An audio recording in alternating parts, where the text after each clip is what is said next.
Welcome to Friends and Fiction. 4 New York Times bestselling authors, endless stories.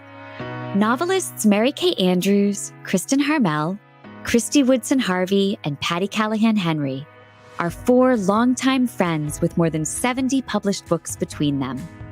Together, they host Friends and Fiction, with author interviews and fascinating insider talk about publishing and writing, to highlight and support independent bookstores. They discuss the books they've written, the books they're reading now, and the art of storytelling. If you love books and you're curious about the writing world, you're in the right place. Hello, everyone, and welcome to the Friends and Fiction Show. I'm Kristy Woodson Harvey. And I am Patti Callahan Henry. And this is the Friends and Fiction Show, founded and co-hosted by 4 New York Times bestselling authors with endless stories to support indie bookstores, authors, and librarians. On this week's show, Kristy and I are thrilled to welcome bestselling author Jennifer Moorman to discuss her newest novel, The Magic All Around.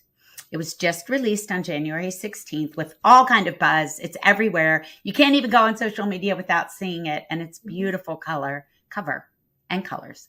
And we can't wait to discuss it with her. Jennifer shows us that truly we can see the magic all around us if we pay attention. We'll be talking about the inspiration behind the novel, her writing life, her baking, and of course, we will talk about magic. I love it. But first, just a quick reminder to check out all the fun things we have going on in our Friends and Fiction community at friendsandfiction.com. There you'll find our show schedule, details on upcoming in-person events, of which we have many coming up, and links to our bookshop.org page, to the Friends and Fiction official book club with Brenda and Lisa, to our merch store, our book subscription box, and our weekly email newsletter sign up. In other words, if you want to know more about anything in the Friends and Fiction world, and we have a lot going on, be sure to check out friendsandfiction.com. All right. Well, before we introduce Jennifer, I just want to remind everyone that the subscription box is now out and live on our website. So both Kristy Woodson Harvey and Mary Kay Andrews have brand new books this year that we will be talking a lot about in the coming months. But right now, the subscription box, which is everybody's favorite with a little goodie, is live on our website. Oh, thanks, Patti. And you can also add on the brand new paperbacks of Patti and Kristin's books if you have not read, or even if you have them in hardback, you should get them in paperback too, just so you have a complete set, right? That's what I think. Yeah. An Instagrammable set. Yeah, right? Exactly right. Okay. All right. Well, now let's introduce Jennifer Moorman. Jennifer is the award-winning best-selling author of the Mystic Water series, which includes the reader favorite, The Baker's Man. She also has a collection, retellings of folklore, myth, and magic. If that's not like a PCH. That's like a Patti tagline. I know. Flashing neon sign. She actually has to go. She's reading this. I'm going to go read every single one. And this offers imaginative retellings of stories told by our ancestors about their mysterious, fantastical beliefs in both the physical and spiritual worlds. Born and raised in Southern Georgia, Jennifer considers herself a traveler, an amateur baker, and a dreamer. She also toured the U.S. as a singer-songwriter for 5 years with a full band, which is the coolest. We are definitely going to be talking about that. Yeah. Jennifer is a Harry Potter fanatic and can always be won over with chocolate, unicorns, or rainbows. Now I have chocolate, but I don't have any unicorns. You have rocks and banners. She would like those. Oh, that's true. We can try. She once read a 700-page book while sitting in a traffic jam, and I have to hear about this. Wow. But Jennifer's new novel that we are here to talk about is The Magic All Around, and it was just released on January 16th. We can't wait. I was able to get an early read, and I just loved it. So let's talk to Jennifer instead of about Jennifer. Sean, can you bring her on? Hi, my friend. Hi, Jennifer. So glad to see you. Oh, so have we. We're so happy. We are so happy to have you here. And Jennifer, you and I have been talking about this since Flora Lee came out. Like since I saw you Yeah. last May, it has been Yeah. a long run, an exciting runway. So your newest book, The Magic All Around, is a treasure hunt through the past that reveals one woman's extraordinary gift for arranging the future. There is great love and a mysterious house and healed hearts. And that's my summation. But I blurbed this and said, the magic all around is brimming with lyrical Southern beauty, a page-turning treasure hunt, and delightful magic. But how would you describe the novel? What would you say it's about? So The Magic All Around is the story of Maddie, who has been traveling all across the country her whole life with her mom. Every 2 years, they move to a new town, and so they're always on the move. And the story opens in that Maddie is returning to the small town in South Georgia where her mom grew up for the reading of her mother's will. And she has no intentions of staying in this town. She's just coming in for the will reading, and then she's going to be on her way. But while she's there, and during the reading of the will, she and her family, they're shocked to learn that there's not only an inheritance, there's also stipulations that Maddie can't inherit the will. She can't claim her inheritance until she completes a series of what seem like random tasks. Not only that, the tasks are going to make her stay in town for probably months. So she decides, of course, she needs the inheritance. She's going to do that. She's going to have to start completing the tasks. And when she gets started, what she finds is that her mom had a really well thought out plan for Maddie's life and for these tasks. And Maddie is starting to learn to open herself up to people, to open her heart to love, to make friends. And she also learns that staying in one place long enough to make roots and to just make a place her own is actually a really fulfilling life for her that she's never experienced before. So during the process of completing all these crazy tasks that aren't really so crazy, Maddie finds more about who she is and her place in the world and what her purpose is. God, talk about hooking me. Like, okay, I'll read that. So good. So good. Well, you talk about yourself as a Southern baker and eternal dreamer, which I just absolutely love. We're probably all a little, well, I'm not a good baker, but I think we're definitely dreamers on this screen here. So this novel came from a dream and a short story with cake. Like, honestly, that's just all you should say. Yeah. Talk about it came from a dream and a short story with cake. That's it. And your great love for good night, you guys. Thank you for coming. Bye. Buy the book, obviously. Like who isn't going to go buy it after that? But your great love for myth and magic is evident in all you do and write. So can you tell us about the inspiration behind this novel? So it did start out as a short story. I was just poking around, and I don't know, I'm sure y'all are both like this. You have a seed of an idea, and I wasn't thinking, oh, this is going to be a full-length novel. I just started with a short story. And the idea was there were two young people, probably high school age. Maddie is born on Halloween. So the short story takes place on Halloween night. She is up late eating another piece of her favorite birthday cake, and a guy jumps over the fence in the backyard, and he lands in her yard. He's in the wrong place, but is he? Because it works out. And they end up sharing this cake. And that was about all I had. It was, I don't even know if it was a complete short story. It was just this idea. And then I started asking myself questions about it. Like, well, who are they? What happens to them? Well, what happens if those two people grow up? They've grown apart. Maybe they've moved to different places. What happens if we bring them back together? What would bring them back together? Why would they both come back to this small town? And that's just where the story started. It just grew, and asking all those questions and then finding answers to them. The magic all around just organically just became that idea, just expanded. So there's still cake. There's still birthday cake. There is still this young love, if you will, reunited. And you learn what brings them back to town, what happens when they see each other again after all these years, and just who they are as people. I love this story behind this story. And I also am incredibly envious of people who dream. Our Mary Kay has dreamed the opening of 2 of her novels. I'm so jealous of that too. And you and I both have really vivid dreams too. But they're ridiculous. They're absurd. They're like, we baked a cake and it fell and our son took it to school. And they're never about the book we're writing. It's not something like poignant and beautiful that's going to be the seed of a novel. I get lost in an airport or my luggage is missing. Those are my dreams. Do y'all have the one? Okay, I'm sorry, this is off topic, but I have to ask y'all this because I have this dream all the time. Have y'all ever had this dream where you're in like your house or like your childhood home or like just a house you know really well, and all of a sudden there are like these extra rooms that you didn't know were there? All the time. I find new rooms all the time. Do you, Jennifer? Yeah. Okay. I do. You know, the interpretation of that dream would be the house is you, and those extra rooms are different aspects of who you are, where you need to go, where you've been, or if they're closed doors or open doors. I mean, that's just getting kind of deep, but I do think a lot of people dream about houses. What I wanted to know. I mean, I'm like, why do I keep dreaming about this? And it is usually when I'm like working on a new project or something, I dream about these houses with these rooms that I didn't know existed, and they have all this potential, and I'm going to do all these things with them. So thank you, Jennifer, for solving that for me.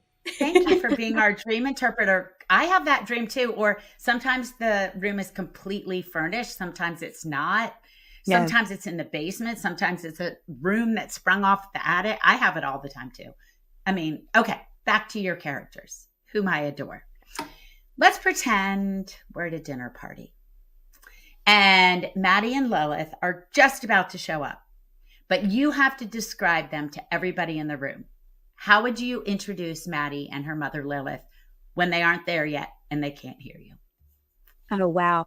That's a fantastic question. So Lilith, she's going to charm you immediately. You're going to be drawn to her. You're going to want to be near her. You're going to want to talk to her. She's just going to fascinate you in a way that you can't explain, but she's very warm and engaging.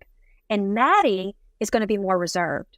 If you can get her talking about art or anything creative or inspiring things, she loves to paint, then you'll open her up. But she's not going to be as approachable, seemingly, as her mom is. She is a little bit more closed off, but not cold.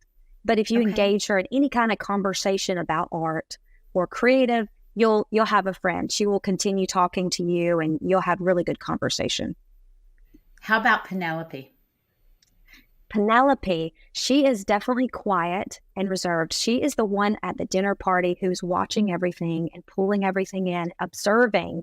But she definitely is going to feel more closed off to you, but she's not unfriendly. She's always polite.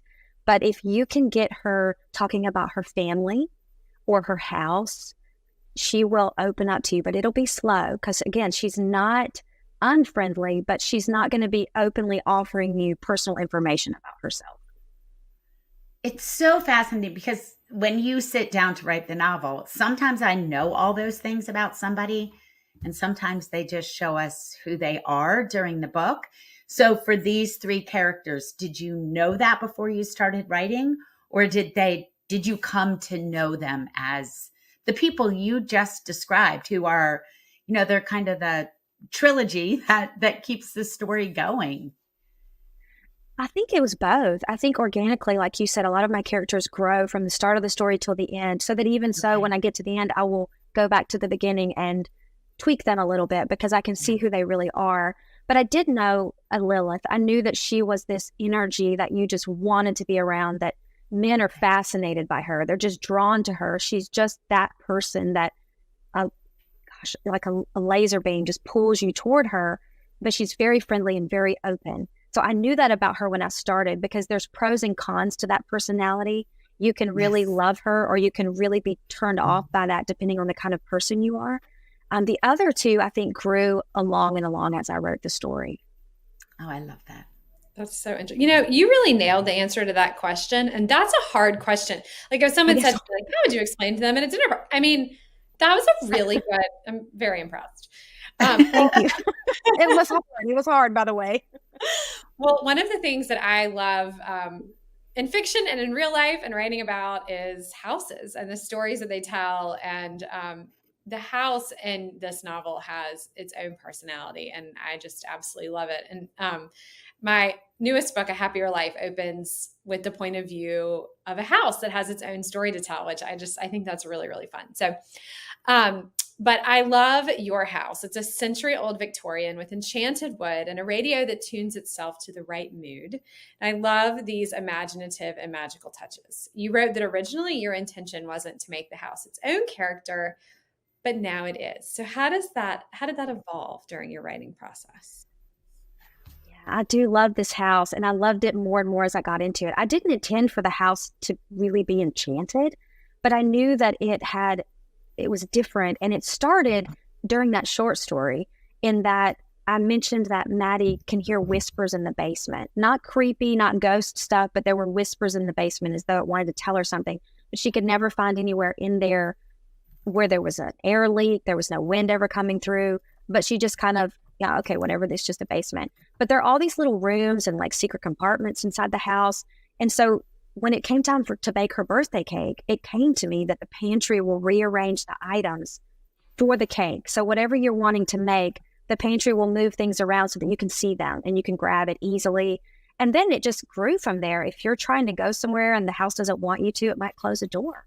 It might set off the smoke alarms if you're doing something it doesn't want to, or it's trying to. So the house is trying to help you. It's not trying to harm you, but it helps everyone in a different way, and it responds to everyone differently. Like the radio responds to Maddie, and the smoke alarms will go off, the lights will flicker, and it just became this own creation. And so then I thought, well, where did the house come from? Like, what makes it enchanted? And so that's where you get the enchanted wood, and it was built. And now this is all hearsay. Who knows if it's real or not? But the people who live in the house, they do believe it, and they love the house. They take care of it. I mean, Penelope's, one of her main jobs is she wants to keep the upkeep of the house because it's like a family member. That's beautiful. So is there a house in your own life that, I mean, not necessarily that's rearranging the items in the pantry, although if it is, we want to know. That's pretty cool.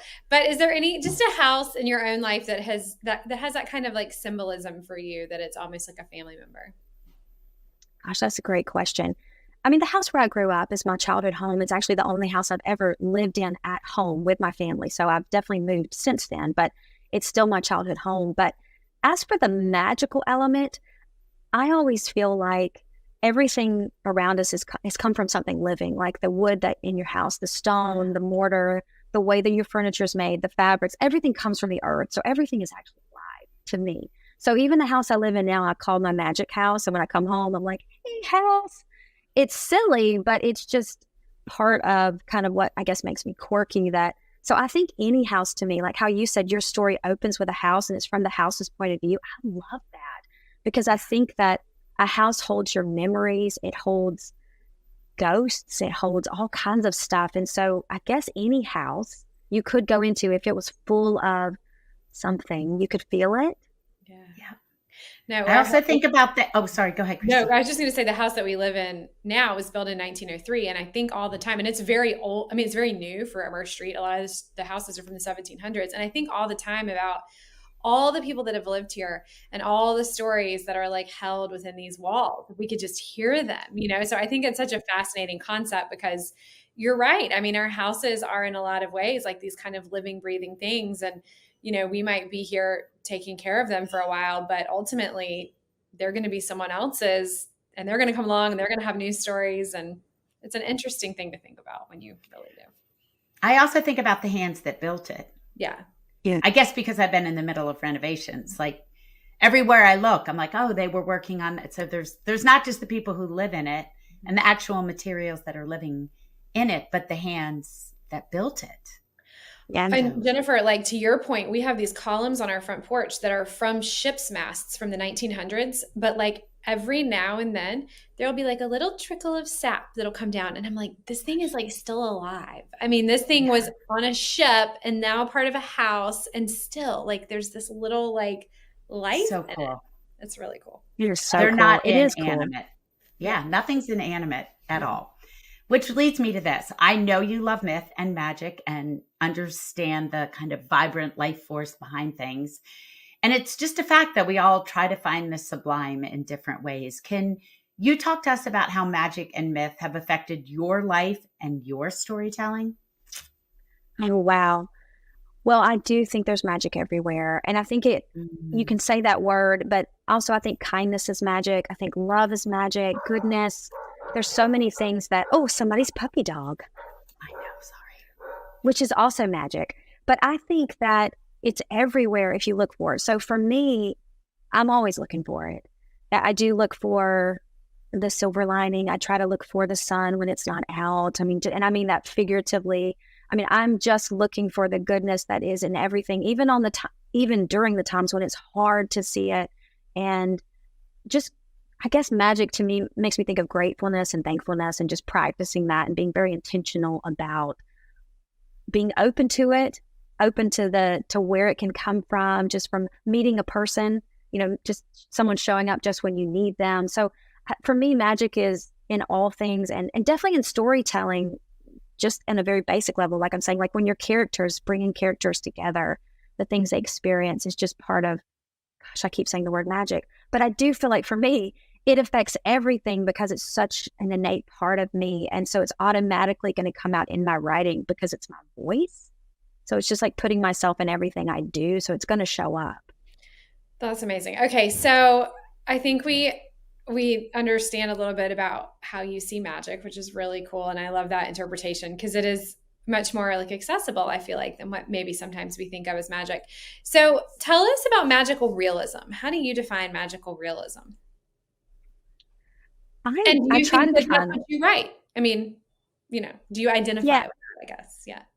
I do. And I do try to define it for people who aren't sure of what it is, because when you say magical realism, some people skew to Harry Potter, which I love, but that to me is like full on magic, full on fantasy. So magical realism to me is everyday characters, everyday stories, just your regular life with this thread of whimsy and light magic, if you will, just moving through everything that most of the time people accept it as just part of their everyday life. So I do understand that an enchanted house is not everyday life, but it's just enough of just kind of enchantment. But it's not the focus of the story. The focus of magical realism is still the characters and their, what they're experiencing and the plot and the storyline. And magic to me just feels like a jacket that you're putting on it, if that makes sense. I love that. That's a great description. Okay, we have to talk about the hummingbird in the book and on the cover. What a symbol. So you have said that hummingbird sightings brought you comfort. So tell us more. I love hummingbirds. They are, to use the word again, very magical to me. I've got some hummingbird feeders in my yard. And so when they show up, it just makes me stop whatever I'm doing and watch them. They're just so fascinating. I did not know they were going to put a hummingbird on the cover. So the first time I saw that cover, I almost cried. I don't know if y'all feel that way when you get your covers. You're just like, it is so beautiful. Yeah, sometimes I almost cry, but it might not be for a good reason. Sometimes for different reasons. Exactly. I'm just kidding. I get no, that you're too. not. You are not kidding. When you get the right one, though, yes. It says, yeah, right. Well, you're happy tears. So the right cover, when you're really moved by the right cover, not frightened by the cover. Well, and I think that hummingbirds, they were already in the story, obviously, before we got the cover, that is a reminder to Maddie of her mother's presence. And it comes from when Lilith and Penelope were young girls, they loved looking for hummingbirds in the garden. And so it's this moment. And one thing in the book that you'll find is that there's lots of synchronicities. There's lots of signs. If you're open to them, they're everywhere if you want to see them. And if you don't want to see them, they're still everywhere. And so the hummingbird is this symbol that Maddie sees, and I see them a lot. I mean, this is my personal story. I had a German Shepherd for almost 14 years, and she passed away this last July. And I saw hummingbirds like almost every day. And on her birthday, which was in September, I felt sad. I was standing at the back door, just looking out at the garden. This hummingbird flew in front of my face and just hovered there. And I thought, oh, that's my baby girl. And it was just and this was way after the book, is done and it's getting out there. And I just thought that's just so much magic for me. So it not only is magic in the book, but for me, I love it. Oh, that's amazing. Okay, so I feel like we also must talk about the heart mender cake that Penelope and Maddie cooked together. The recipe's on your website, because I'm sure people are going to want to check that out. But it's also part of your story. It is. So food, I always love food. I mean, I'm a foodie, but I love food in my stories. But I also love the magic of food, which again can just be the way it brings us together, the community, that when people pass away or babies are born, we bring food. I mean, in the South, I can attest to that. We bring food, casseroles, and people want to share their food with you because it's just an act of love. And so in the story, the heart mender cake has this, again, it's hearsay, but we believe it, that it can mend your broken heart. It can give you comfort and peace. And so it's this cake that Maddie has heard about growing up, but at the time, she didn't really believe it was anything. But they get to the point in the story where she's like, it's time we make this cake. We need this heart mending cake. And they make it together, which is an experience they can share. And I love to think that chocolate cake can mend my broken heart. For sure. Well, and everybody listening, Jennifer has so many great recipes on her website, so you need to go check it out. But I am going to make that cake. I just have to figure out how to make it gluten-free. So I am going to figure it out now. Just use gluten-free flour. Yeah. I would.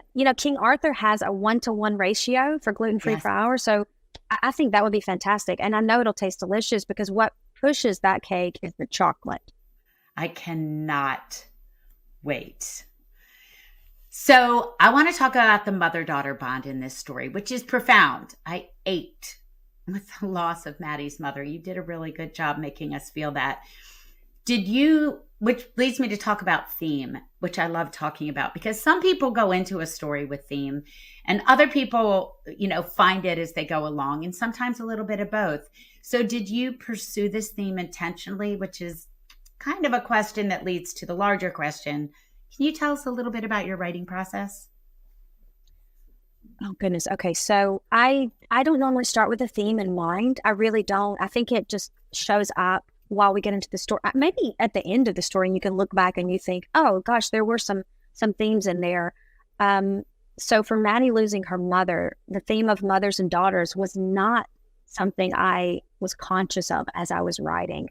Instead of, it was about Maddie's story, what gets her to the small town, and then the idea that you can have birth mothers and then you can have other mothers and other, I have a bonus mom. My mom passed away when I was a little girl. And so I got a bonus mom a little bit later in life, and she's wonderful. And so I wanted to, I guess I didn't intentionally do this, but highlight the way that we can have bonus members in our family that are not necessarily born into our family, but that love us and can not take the place of, but stand in for or stand alongside you during those times. And I just love that idea. And so that definitely, I didn't even notice it until my editor sent the book back and she said, there's a lot of mother-daughter wonderful things in here. And I was like, oh, okay. So that was organic. And then my writing process. So this is what works for me. I hesitate. I can't wait. This is what works. This is what works for me. I write every day. And my goal is to write 1,000 words a day. So generally I can write a book in less than 3 months. Now, there are days that I don't write. Clearly, we have lives that get interrupted. We take trips. We have holidays. So I'm not ruthless with myself, but I am very intentional and very disciplined with my writing. So that's a first draft. And I want to do it every day. I really love it. Now, again, there are times when I'm not writing or I'm in between books. I mean, you're in between a book, you're editing a book. I mean, clearly when you're editing a book, hopefully you're not trying to write another one. Maybe you are. Hopefully. But when it happens, it comes sometimes. It is what it is. Yeah. It is. I mean, you're normally promoting a book, writing a book, and editing a book, and then thinking about your next book at the same time. Yeah, on repeat, right? So that's how my writing process works. I do try to not do a ton of research unless I have to. So during that day, I try to just write and not edit myself and not get too in the weeds about things and leave myself notes so that I can look up something and come back. I try not to check my email in the middle of that. I do try just to set out that time. And it might be just a couple of hours. It might be only an hour, whatever I have. If I can't reach the word count, I just want to make sure I put something into it in as many days in a row as I can, or just as many days as I can. That's awesome. That's great. Well, the Southern setting is one of just the great, great parts of this book. And it just, sings of the South for sure. So you grew up in Southern Georgia and began writing in elementary school. So will you tell us about using your own Southern setting? Because it's very immersive. Well, thank you. I'm from the South. I do love the South and its quirkiness, the pros and cons about it. And I grew up in a small town in South Georgia. And there are things I love about it and things that I didn't love growing up. I have found that as I've gotten older, it's a little bit more endearing, the things that got on your nerves as a kid. Like everybody always knew what you were doing. They knew what grades you were making. I mean, they knew your parents. They would tell your parents stuff. That is kind of frustrating when you're a kid. As an adult, you understand it a little bit more. But what I did with my story, so Ivy Ridge, Georgia is a fictional town. That is the story and the magic all around. I just took my favorite things about the South and about my town and weaved in Hallmark movie setting ideas in my mind. I love the New England small towns.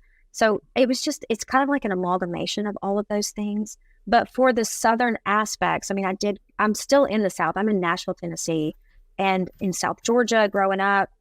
I still am very familiar with like the heat, your neighbors. They pop over, they know who you are, they know what you're doing, the small town. I guess it was just lots of my own experiences, but because it's so ingrained in who I am, it's very easy for me to recreate the South in a slightly polished version of it. I try to keep it as positive as I can.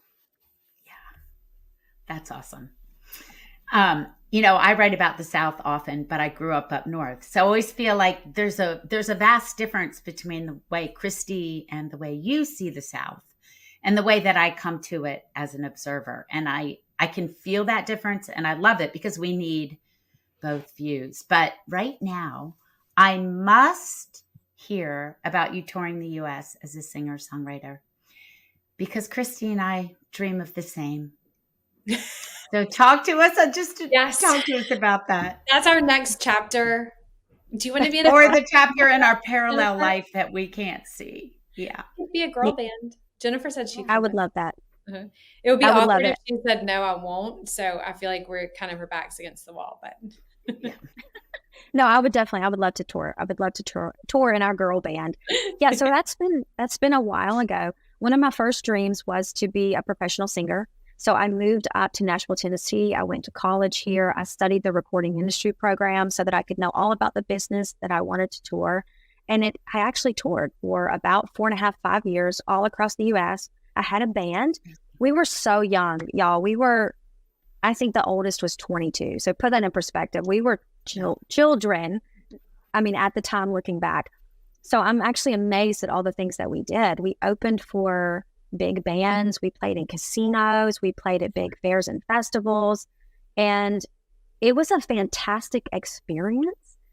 And it was one that I realized after about 5 years that I didn't necessarily want forever and ever, because you don't have a home. You are gone a lot. There's a part of me that wants a home, like somewhere to be and I don't know, just make your nest. You know how you feel sometimes, but yes. It was a great experience. And not only that, we got to do things that we got to raft the Colorado River when we were out there. We hiked mountains in Nevada. It was, looking back again, we were so young, but it was so amazing that we did that. And the guys in the band, we've kept in touch all these years, and they will send me messages every now and then about how amazing that was. Like looking back as really grown adults, we're like, wow, we really did a lot. But I just decided after, about 5 years of it that I wanted something different for my life. So I actually went back to college and got another degree in English literature. I started editing at a publishing company, knowing that I wanted to be a writer one day. So this becoming an author has been a very long journey. It probably took me 20 years to get here, but here I am. So I loved singing. I loved it, but it's not the life that I knew that I wanted forever and ever. Yeah, that makes a lot of sense. That would be really difficult. But so fascinating, because it is something we all look at as glamorous, but people also look at book tour as glamorous until they go with us. So it's a lot of work. There's a lot of work that goes into it, a lot of lack of sleep, a lot of travel. It's not that it's not wonderful with aspects, but it's a lot less glamorous than it looks for those few moments that you're on stage. Yeah. Yeah, for sure. All right. We have everybody listening and watching. We have another really important question for Jennifer. But first, we want to remind you about a couple things. Kristy? We want to remind you that you need to run out and buy your copies of The Magic All Around. The perfect place to do that is the Friends and Fiction shop on bookshop.org. You'll be getting it at a discount and helping to fund our show and support our guests, all while supporting independent booksellers nationwide. And before we go, we'd like to remind you, and before we ask our last question, to follow us on Instagram and join our Facebook group that's nearly 250,000 members strong now. Yep. And when you visit friendsandfiction.com, you can stay aware of all upcoming Friends and Fiction show guests, in-person events. We're all about to hit the road together, shop our store, order our box, all the things. Yep. Well, Jennifer, this was such an incredible conversation, but before we let you go, we have to know two things. One, how did you read a 700-page novel in a traffic jam? And two, where can our audience find you online and on tour? Okay, if y'all have ever heard of Bonnaroo, it happens in Manchester, Tennessee. It's this huge music festival. Well, I was in college at the time, the very first year they held Bonnaroo, and nobody expected 20, 30,000 people to show up. It is still like on a farm.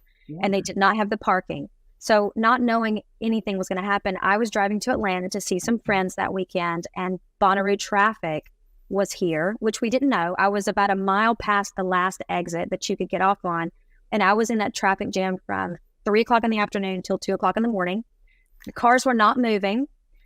People were getting out of their cars, playing Frisbee. You can imagine, I ran out of gas. Literally a AAA guy had to drive up the side of the emergency lane to put gas in my car just enough so that when we started moving again, I could turn around. And I read Harry Potter and the Goblet of Fire that whole time. My gosh. My gosh. I was dying to know what that book was and how that happened. I have more questions that I will not ask on screen. It was how did you go to the bathroom? You had to get out of your car and go over into the woods.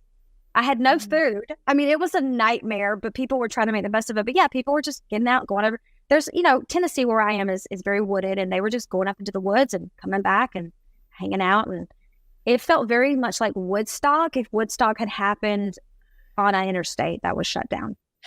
Unbelievable. That's a short story. And let's see how you can connect with me. You can find me on my website, which is jennifermoorman.com. I'm on Instagram. Mostly that's really the platform I love. I love the pictures. I love how visual and beautiful it is. And I'm Jennifer R. Moorman. And let's see, I am on Facebook at Jennifer Moorman Books. It's not .com. It's Jennifer Moorman Books. I think that's mostly where you'll find me. I mean, I'll be popping in on Friends and Fiction Book Club. I love the book club. I love everyone there. They're so supportive, and readers are the best people. Yeah. Well, I want to tell everyone that Moorman is spelled Moorman.